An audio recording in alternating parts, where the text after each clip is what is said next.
ഇന്ന് 2ാം ക്ലാസ് പഠിക്കുന്ന മോളെ ചുണ്ടിലും എന്തുണ്ട്? ലിപ്സ്റ്റിക് ഉണ്ട്. അള്ളാന്റെ ഹബീബ് ഒരിക്കൽ പറഞ്ഞു, നിങ്ങൾ പിരികം പഠിക്കരുത്. ലഅനത്തുള്ള, അള്ളാഹ് ശപിച്ചവളാണവൾ. അന്നാമിസാത്തു വൽ മുത്തനമ്മിസാത്തു, പിരികം വടിക്കുന്നവളെയും വടിക്കാൻ ഇരുന്നു കൊടുക്കുന്നവളെയും. അൽ വാസിമാത്തു വൽ മുതവസ്സിമാത്തു, ചായം കുത്തുന്നവളെയും ചായം കുത്താൻ ഇരുന്നു കൊടുക്കുന്നവളെയും. കോഴിക്കോട് തുറക്കപ്പെട്ട പുതിയ പബ്ബിൽ, തുറക്കപ്പെട്ട ഒരു സ്ഥാപനത്തിൽ പരസ്യമായി പച്ച കുത്താൻ പെൺകുട്ടികൾ ക്യൂവാ ശരീരത്തിൽ. നമ്മൾ ചിന്തിച്ചു നോക്കിയിട്ടുണ്ടോ മനുഷ്യര്? കേരളത്തിന്റെ മണ്ണിൽ നിന്നും കെട്ടുകെട്ടിക്കേണ്ടിയിരുന്ന മദ്യം ഇപ്പോൾ അനുവദിക്കപ്പെട്ട കേരളത്തിലെ 8 പബ്ബുകളിൽ 5 എണ്ണം കോഴിക്കോടാണ്.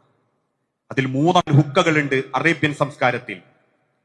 ആ പബ്ബുകളിൽ കുത്താൻ ചാപ്പയുണ്ട്, അല്ലെങ്കിൽ ശരീരത്തിൽ കുത്താൻ വ്യത്യസ്ത കളറുകളെ കൊണ്ട് ശരീരത്തിൽ പച്ച കുത്താൻ ആളുകൾ ക്യൂ ഉണ്ട്.